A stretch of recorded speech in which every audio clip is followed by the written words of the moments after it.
Hey guys, it's Paul here, Calvary Chapel Bible College in York, England, and we're in the Gospel of Mark class. We had gotten as far as chapter 14, verse 52.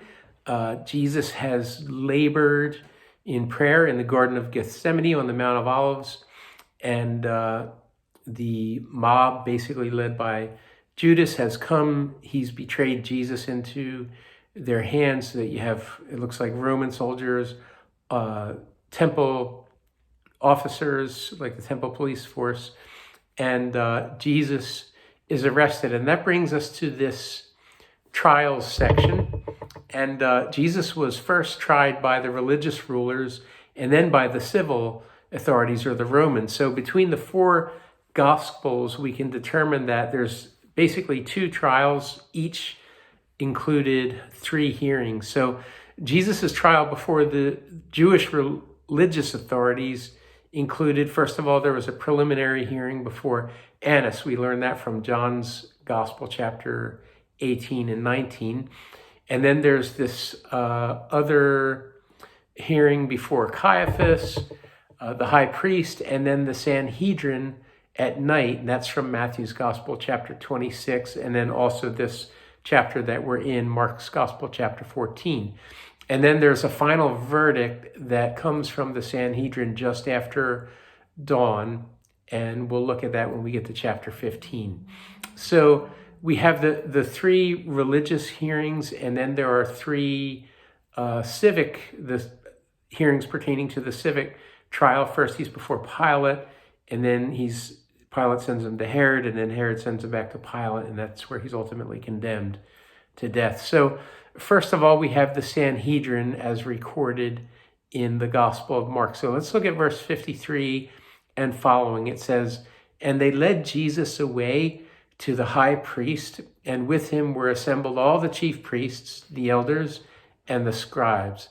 But Peter followed him at a distance, right into the courtyard of the high priest. And he sat with the servants and warmed himself at the fire." So Peter here is still following everything that he said. Jesus, all the others, even out, the others have fled into the night, but Jesus, I'm still following you, right? So he sat with the servants and warmed himself at the fire. Now the chief priests and all the council sought testimony against Jesus to put him to death. And here's their desire, to put him to death. And they just need the right testimony. But they found none. For many bore false witness against him, but their testimonies did not agree. And verse 57, "Then some rose up and bore false witness against him." And what does the commandment say? "Thou shalt not bear false witness against your neighbor." And here they're doing it contrary to the law that they so vehemently purport to uphold.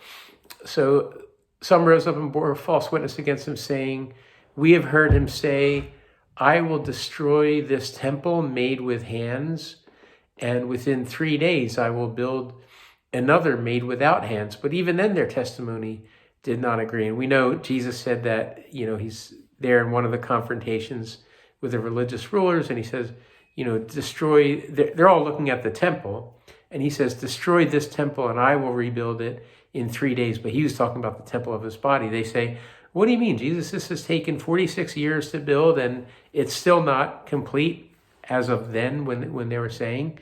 And but Jesus was talking about his body, because his body is a temple, right? And even now his followers, our bodies are the temple of the Holy Spirit. And collectively, Christians are being built together in the New Testament context, Peter tells us, as these living stones forming the temple of God. But here the testimony against Jesus, it's twisted, as it always is. And the only thing, the devil doesn't have truth on his side. So all he can do is lie and bring confusion. And anytime that someone comes against the church, comes against the church of Jesus, it's either a lie or some sort of twist that's happening there.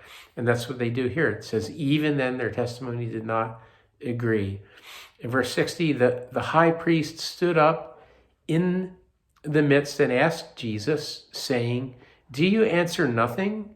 What is it these men testify against you. But he kept silent and answered nothing. You can imagine how intimidating it could be if you weren't Jesus. I mean, you know, you have this whole kind of the Sanhedrin. The Sanhedrin was made up of Pharisees and Sadducees. It was, I believe it was 71 members, and, you know, they would have had their robes and all that.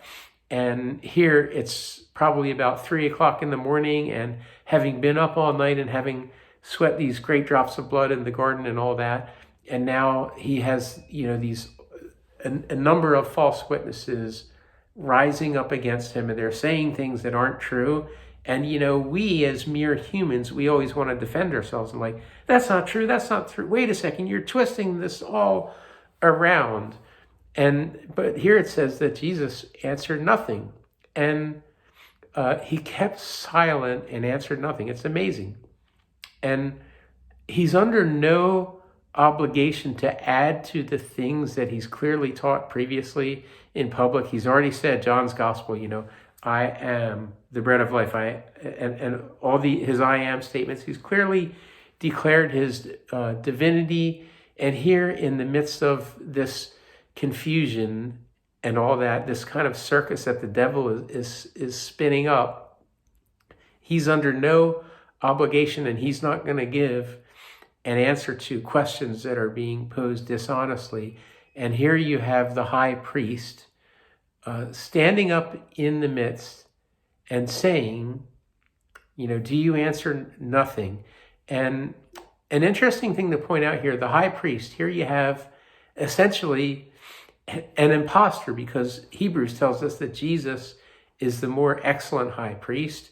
And, you know, we know that the high priest on earth was supposed to epitomize upholding the law of Moses in the proper sense that God had ordained.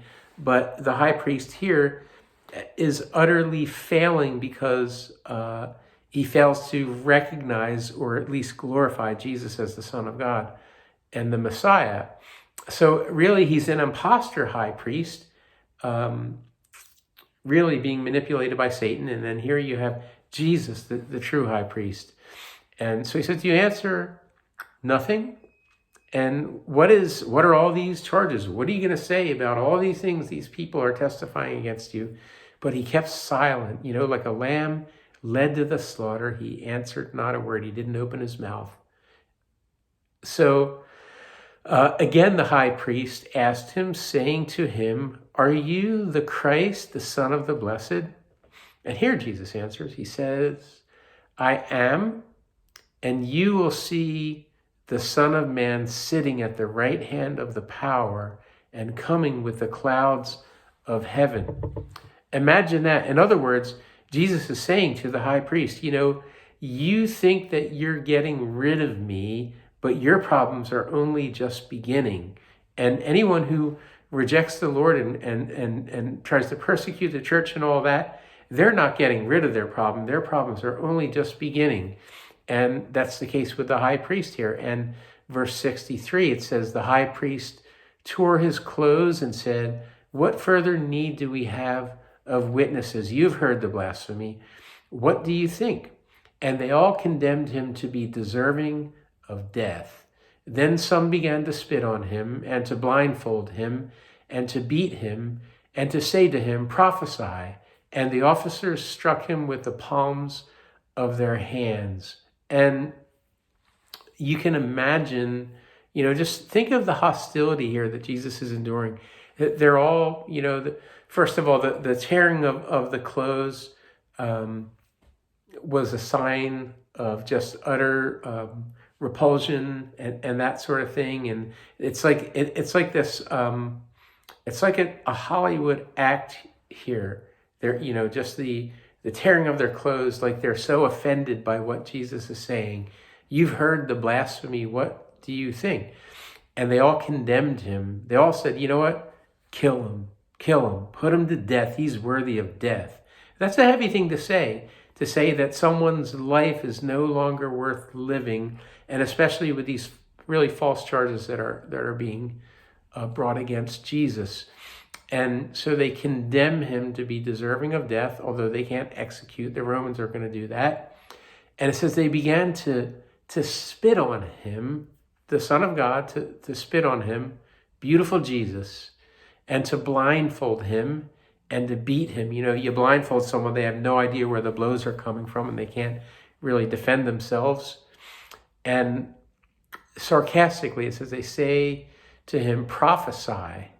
And the officers struck him with the palms of their hands. So he's beginning to be brutalized before he's ever placed in the hands of the Romans. And he's humiliated by being spit on and all that sort of thing. And, you know, what an awakening they will have had by now, because this was 2,000 years ago, right? So they've gone on to their reward, if you will. And what an awakening, you know, all of a sudden, oh my goodness, and they see Jesus coming on the clouds.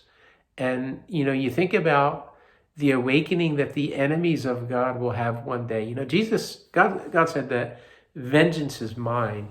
And sometimes we can get really angry when we see, you know, things happening in the world today. We see laws being enacted that are just blatantly opposed to Christianity and the things that we hold dear, and we're falsely accused of different sorts of things, and love is hate and hate is love, and all that. But one day Jesus is going to return on the clouds with glory, and man, what a day that is going to be. I mean, when we see him face to face, but others, it's going to be a day of dread and really horror. Because they will have spent their lives actively opposed to the goodness of God and the goodness of God's plan. And it will have been too late for them by then. So there you have that. Now let's pick up with Peter again in verse 66. It says, now as Peter was below in the courtyard, there's all this drama that's happening with Jesus, and Peter is down below in the courtyard. One of the servant girls, a servant girl of the high priest, came, and when she saw Peter warming himself, she looked at him and said, you also were with Jesus of Nazareth. You were with him. You were with him. But here's the first one. He denied it, saying, I neither know nor understand what you're saying. I don't know anything what you're talking about. And he went out on the porch, and a rooster crowed. And maybe it didn't hit him just yet. Maybe he's like kind of feared up and all that. Verse 69, it says, and the servant girl saw him again. It's like she's following him around, and began to say to those who stood by, telling the others, this guy, this was one of them. He's with that guy, Jesus, who's up there. And he's here in the courtyard right now. And verse 70, but he denied it again. And a little later, those who stood by said to Peter again, surely you are one of them, for you are a Galilean, and your speech shows it. An accent is a hard thing to hide in particular company. And here in the courtyard of the high priest, he's got a Galilean accent, and evidently it sticks out. So verse 71, it says, then he began to curse and to swear. Heavy duty here. I do not know this man of whom you speak. I don't even know. Jesus, who? Who are you talking about? And a second time the rooster crowed. And then Peter called to mind the word that Jesus had said to him, before the rooster crows twice, you will deny me 3 times. And when he thought about it, he wept. And here we have Peter with this healthy dose of self-knowledge. I mean, he was ready to throw down in the Garden of Gethsemane, right? When Judas came, sword was ready out of the sheath, whack, Malchus's ear off. And, you know, if it was an environment that Peter was comfortable in, he would have surely done everything that he said that he would have done. But life has a way of putting us into situations where we're not able to use our physical abilities and the things that we're comfortable in. And those are the times that we need the power of God. And that's why Jesus had said in the garden, watch and pray lest you enter into temptation. The spirit is willing to help you, but the flesh is weak. And you have to say no to the, by the power of the Spirit, put to death the misdeeds of the flesh. And you need to appropriate the power of the Holy Spirit through prayer. And that's the thing that's going to give you the victory. And Peter didn't have that here. He thought that his own, the way that he lived, strength and his sword and, his own kind of inner resources were going to be enough to keep him from denying the Lord. And Jesus knew what was in a man. And so here he gets a healthy dose of self-knowledge, and he thinks about it like, oh my goodness, that's what Jesus said. Second rooster crow, there it is, and he cries. It reduces him to tears. There's this anguish that he has done the thing that he said that he never would do, and that he denied that he even knew Jesus. Now, thankfully, we know the end of the story, and it's not the end for Peter. In John's gospel, at the end of John's gospel, there's a beautiful restoration. And then the book of Acts, Peter becomes this spirit-filled man on the day of Pentecost. He preaches the first sermon, 3,000 people get saved and all that. So God isn't done with us if we fail in this sort of way, but he wants us to watch and pray lest we enter into temptation. And, we do that, we watch and pray, and he'll give us the strength that we need. And instead of denying him, we'll glorify him and we'll witness for him in mighty ways. So let's wrap it up there. We'll pick it up in chapter 15 in the next video.